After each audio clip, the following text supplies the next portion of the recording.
Lisa Crilley Mallis. Today's episode of the 25th Hour podcast is going to focus on delegating.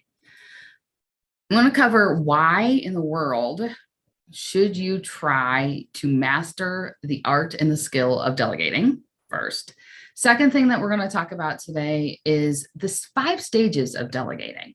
Laura LaCursi and I have done a lot of research into where do people get tripped up? What does that delegating process or path, is a better word for it, look like? And then finally, I'm going to share a couple examples from some recent clients on some of the struggles that they've found with delegating, and not those low-hanging fruit ones, the easy ones to figure out, but some of the tougher ones. I'm going to share those with you today. So sit back, relax, grab something to take some notes on. I'm excited to get started in today's 25th Hour podcast episode where we're focusing all on delegating. So first, why? Why in the world should you master the art and skill of delegating? The easy answer is there's 168 hours in the week. Some of that time you're sleeping. The other time you're eating. We have a finite amount of time where you can actually work on your business. And you want to make sure that you're doing the work that you can do. That's your unique skill set that you love to do and that drives the business forward, your zone of genius. And if you are only doing that stuff all the time, 1, you're going to love your business, but 2, there's a lot of other work that needs to be done. Someone has to do that work. And when you don't move those items off your plate, your growth and earning potential are limited by the number of hours you work. Whereas you can exponentially grow as you bring more people into the fold. Now, the challenge is delegating can be hard. I know it. It's not like you learned this in school, unless, of course, you went to the Delegate Like a Pro workshop that Laura LaCursi and I put on, in which case you did learn it in school. You learned it in our school. But it isn't natural for most people to be able to get things out of their head and into someone else's without some bumps along the way. And what we've recognized is that there are 5 stages that people go through in their delegating path. So the first one, stage 1, is just that idea that you're working nights and weekends. You don't have any time to work on your business. You have too much to do and not enough time. There we are, right there, stage 1. Then you jump over to stage 2. And when you get to stage 2, what you recognize is that you now have started to figure out what are the tasks that you should delegate. So we're a step further to our end goal of only doing the things that are in our zone of genius and everyone else doing the rest. So we're a step further. You know what you want to delegate, but your delegating is kind of random. You look out there and you're like, oh, hey, there's a person. They look like they have some time. I'm going to give them this task. So no process behind it. No thought about, is this in their skill set? Is this something they have the capacity to do? It's just kind of that, oh, they made eye contact with me. Here, you go do that task. So on one hand, you're thinking, yay, I delegated. Where's all my extra time? On the other hand, there is no extra time because you haven't put much thought into what you're delegating you know what you want to, but you haven't thought about really who. And it's kind of just all over the place. Pretty frustrating, still working nights and weekends when you're in stage 2, typically. Then you hop over to stage 3. And once you get into stage 3, the pieces are almost getting ready to gel. You know what you want to delegate, and you have figured out the right person to delegate it to. But oh my gosh, it takes so long. How many times I hear from clients, by the time I delegated, I could just do it myself. And the easy answer to that is, of course you can. The first time and the second, but after that, you start to recoup that time if you're doing tasks that happen over and over again. However, that front end of giving that information and that task to someone else, that doesn't have to take 6 days or an hour to get it from you to them. You just need the right kind of process. So when you're in stage 3, you know what you want to delegate, you know the person that you want to delegate to, but you're spending a ton of time managing the delegatee. You're spending a ton of time managing the process. You're probably micromanaging a lot, and you're still working nights and weekends, because though you're delegating stuff out, it's taken a ton of time until you move into stage 4. So now you have mastered the process. So you know what you want to delegate. You figured out how to know the right who to delegate to. And you know, you have a really solid process for any projects or tasks that happen over and over again and are very process driven. So you are absolutely recouping your nights and weekends. Everything's is being handled during whatever you've delved as your typical work hours. And I told you there's 5 stages. So we haven't gotten to the 5th stage yet, because in stage 4, the thing that's still tripping you up here is that idea of, why can't people read my mind? Why do I still have to help make decisions for people? Why am I still answering a ton of questions? Because those big picture items, you haven't yet been able to move out of your head yet. You've only been able to take out those process-driven, repetitive tasks. Then once you get to stage 5, the good news is you have team members taking initiative. You've been able to delegate out roles instead of tasks. Your team has the authority to make decisions. You hardly answer questions during the day because they have gotten to the place, and that's not by magic. You've been able to get them to the place where they can literally read your mind. And so now, not only are you no longer working nights and weekends, but you've scheduled multiple weeks away from your business on vacation, and you know that it can run without you. You don't have to. Like, I love that picture where someone sitting at the beach with their laptop and they're like, this is a life working at the beach. Why do you want to work at the beach? You don't want to work at the beach. When you're on vacation, be on vacation. And when you get to stage 5, you're on vacation. So I'm hoping, as I laid out those 5 stages for you, that you're able to see yourself in there somewhere. And I always find that it's super helpful to be like, okay, here's where the vision is out here at the end. And here's where I'm at. Now I know that next place that I need to go. So first thing I promised to cover with you today was, why in the world do you want to delegate? Bottom line is, there's only so much time. And if you want to grow your business, or if you want to have time for yourself, like most of the clients I work with, they don't come to me saying, I need more time to figure out a new marketing initiative, or I need more time to launch a new service line. They're saying, I want more time for me. I want more time for my family. I'm tired of saying, oh, don't worry, next week things will slow down and I'll be able to go to that soccer game, or I'll be able to go to that exercise class, or I'll be able to take a long bath and read a book. Like, whatever those things are for you, that's what you're delegating for. Now,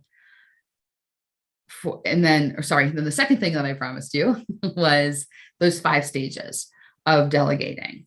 Stage 1, you're barely keeping your head above water. You haven't delegated anything yet. Stage 2, you know the things you want to delegate. You're just not great at choosing who to give it to. So you're just kind of throwing it out there.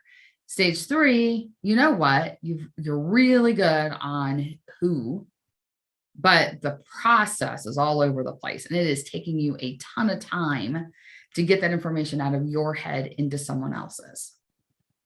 Then once you hit stage 4, you're starting to recoup that time. Like you're not working nights and weekends anymore because you have figured out how to systematically get those process-based tasks off your plate and into the hands of the right person. But you're still answering questions throughout the day on those big picture things. And then finally, stage 5, celebration. You've got a vacation planned. You know you're not going to have to work during the vacation because your team members can work without you. You've been able to delegate what's in your head into theirs so that they can actually make decisions and make decisions that are in the best interest of the company. So those are the first 2 things. Now, for some, here's what's happening in the real world. Like, it's great to hear the 5 stages, but what about the real world? So I want to share 3 different stories with you from recent clients. And one of them, when we were speaking, she shared that I know I have the right people working on the job. And I know that we have a really strong expectation and process for how they're supposed to do these projects. But things still aren't getting done and things are getting lost and things are falling through the cracks. And so as we started to dig in there, what we recognized is that the employees did know what clients they were working on projects for. And they did know what the deadline for the projects were.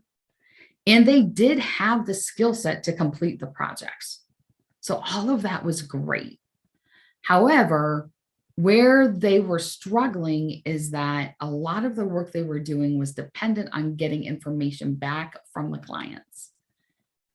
And if the client didn't hit the deadline to get the information back to the employees were stuck. And so projects were dragging on. And when they went back and looked at their process and their systems, what they realized is they didn't have a good check and balance around making sure information was coming to them in a timely manner. And they hadn't been given the authority to reach back out to the client and say, hey, this information was wrong, or hey, more importantly, if you don't hit this deadline, then your project will be delayed by XYZ weeks. And so that at first glance, it seemed like, oh, there's a big system problem. And because they had a CRM, they had a project management system and they were using it, but all that stuff was still dropping through the cracks. Well, it was dropping through because they didn't have the authority to say, hey, client, you didn't get this to me, therefore I can't get it back to you in a nicer way, more than likely. So that was one of those challenges with delegating that seems like it's a system and process based, but really it was more of an authority on what could they do. So what they did is they reworked a little bit of their scope of services and their agreement with their clients. But then they also set up some boundaries around here's what you can and cannot say to clients. Here's what we can and cannot expect from clients. Here's what is and is not acceptable. And so they gave some parameters around that, or some guardrails around that. And now we're a couple months past this, and things are starting to speed up. And a lot of it is just because the employees are more comfortable in asserting themselves to the client when the client isn't getting the work back that they need in time. That's one challenge. Now, another one of my clients was complaining, this task is super easy, and my direct reports, can't do it. Like, I don't understand why they can't do it. It's incompetence. Like, I mean, there's like crazy, everything's horrible. How can they not do it? And so, you look back through the stages and you think, okay, he has the what, he's delegated this task out. He has the who. Is it the right person? And so we dug in there a lot about, you're saying they're incompetent, yet you're also saying this is a basic task for that job. Are they really incompetent, or is there something else going on? And upon conversation, we recognized it isn't that the employee was incompetent and couldn't handle the task, is that the process was broken. And so unlike the first example I shared with you, the process wasn't broken. It was that the employees didn't have the authority to be able to say, hey, you need to get me this in a timely manner. You need to do this. And so they held back and sat back and were waiting for things to come to them. In this case, the process was actually broken. So the employees are following a step-by-step system to complete these tasks that was out of date, was missing steps. Things were no longer accurate. And so the manager, frustrated as all get out, because this is so easy, anyone can do it, but yet never dug back and looked at, is my SOP up to date? Instead, just got really frustrated. I keep answering questions. I shouldn't have to do this anymore.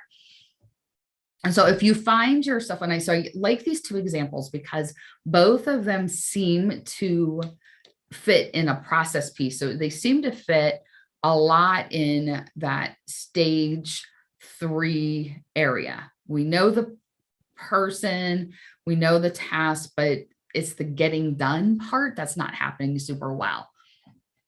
And in one case, it was actually the fact that they had actually mastered stage 3, we're in stage 4, where the employees needed the authority to ask for what they needed from their clients. Where in the other place, they were definitely in stage 3. The SOPs were broken and needed to be fixed. So 2 similar problems with different solutions. And now the last one that I want to give you is someone who was really struggling to get from stage 4 to stage 5. So they had great systems. They knew the right tasks to delegate. They had the right people on their staff. They knew their capacity. They made sure the tasks were matched up with the skill set. They had great SOPs, training library on Drive, like all of that is great, yet they felt like things were super disconnected. They felt like they were still answering a lot of questions throughout the day. And what they recognized is they had delegated a ton of tasks and delegated the tasks well, but they had not delegated any roles. So all the decisions were still resting with the owner. She still had to decide, okay, now it's time to launch this new project. Now it's time to send out this email campaign. Now it's time to book more clients. Now it's time to everything. All the decisions on timing for new initiatives, on starting different projects, on moving things forward, all were resting with the owner. And so she had her fingers in everything still. And it's because she had not yet defined roles. Everyone was just doing tasks. They'd see a task, they'd go to the right place to figure out how to do it, and they move on. So the good news is all her employees were really well cross-trained. Everything that they needed to do was there.